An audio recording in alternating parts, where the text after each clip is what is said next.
Good day to all. My name is Mark, and I'm here with our pretty much summary of Season 2, where Ajax destroyed the Eredivisie once again. And as you can see, we started off the season with friendlies in the United States, and then we moved on to have friendlies in the Netherlands before we started off with the 3-0 win against PSV in the Cup, the Super Cup. One weird thing that happened was, for some reason, the Dutch Cup did not appear this year, so we only had the Eredivisie and Champions League to deal with, and we breezed through Champions League group stages, no problem.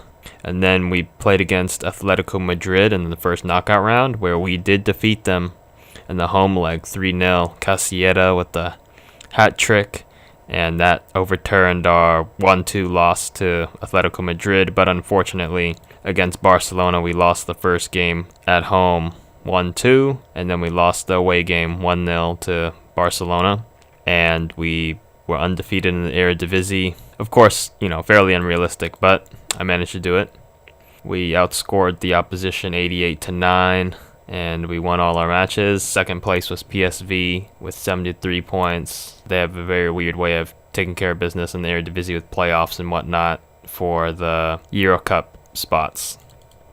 But anyway, overall, it was a pretty tough season. You could look at the transfers. It was insane. And as you can see, who we lost Shone to a free transfer. A lot of cheap sells like Bachboard. Don't know how to pronounce his name. We lost El Ghazi, our star winger, to Leverkusen for 20 million. Nemanja to Inter Milan for 22 million.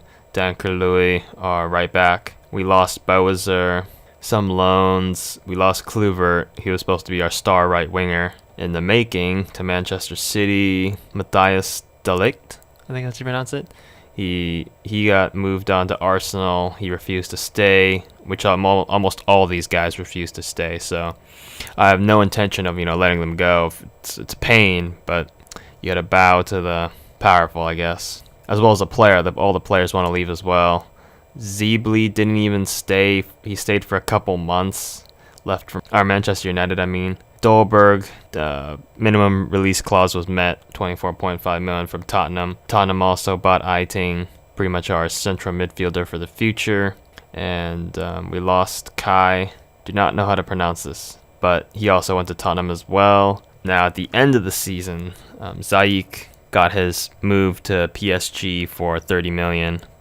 And then all these free transfers because they refused to give him new contracts. Pretty much the whole second team got wiped out and has been slowly being replaced as we speak.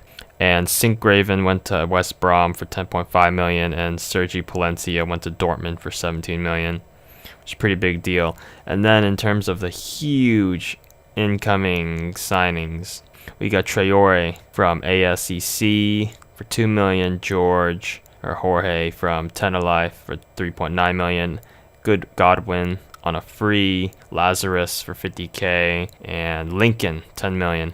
Sergi Palencia, the guy who left, came. I bought out the minimum release clause after his loan, 13.5 million. Dalot for 10k, Ramadan Ragab 1 million. Key center back, as you can see.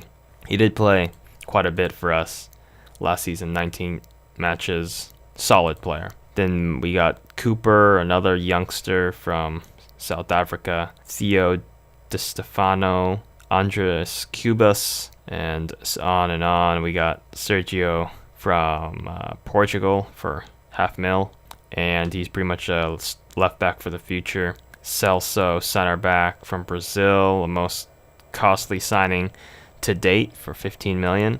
And then Hernan Chan. Now this is like the next season. This is June. For some reason they don't cut it off. They don't start a new page in July. I guess the transfer window doesn't end.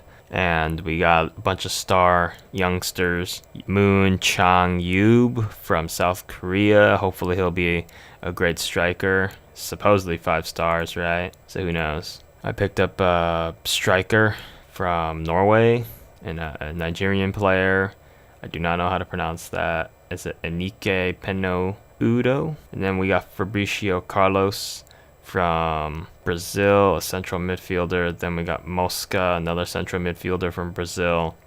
Then we got Vasilis Klapis from Greece, right back for the future. Then we got a more experienced player in Bruno Martins Indy on the cheap from Porto for 180k, and then the star player that I probably is going to be the bargain of the season is Jesse Lingard from Manchester United for 10, or for free. What am I talking about? For 10. Of course, it's a pricey contract, 88k per week.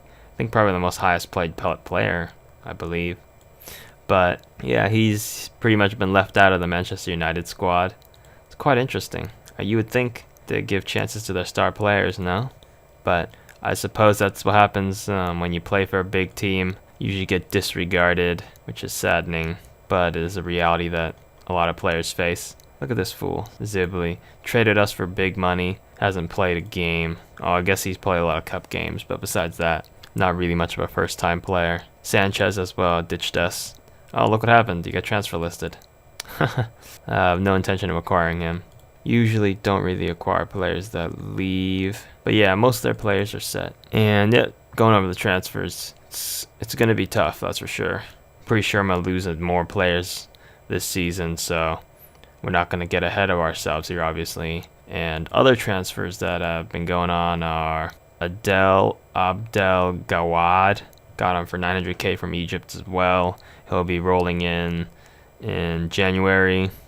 Tumi Kifile, he'll be rolling in next January, so in 2020, 700k. Then we have Kazuma Morimoto from Japan, Osaka AC, 4 million. Looks to be one of the best players probably they'll roll out from Japan. Insane determination, flair, teamwork, and free kick taking. Hopefully, he develops. It would really be saddening if he didn't develop.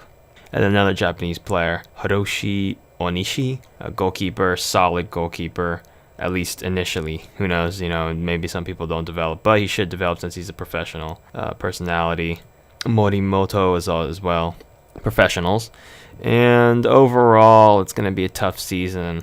As you can see, we're doing well financially, but that's just because, all our players are leaving, so you're making money. But besides that, it's been pretty dull. So we're pretty much going to be aiming for Champions League once again.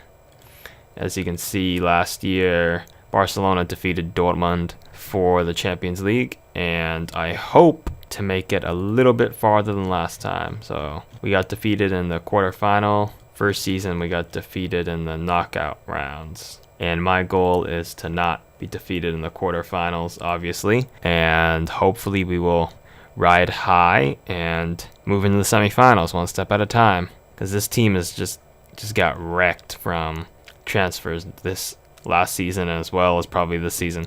But yeah, hopefully this doesn't drag too long. I don't want this to take too long, but this is going to be pretty much like the last regular video of this series. I'm sure sporadically I might upload some updates, but I'm moving on to a new project, and hopefully this is more educational than the future, and I should be cranking that out in a couple weeks. Hopefully I get the research done sooner, but anyway, hopefully this will be a new experience when the educational content rolls out. But thanks for watching. If you enjoyed this video, give it a thumbs up. Subscribe to the YouTube channel if you are new. 3 links below: Facebook, Instagram, and Twitter. Check that out. You always get updates. Thanks for watching, everyone. This is World Town FC, united to triumph.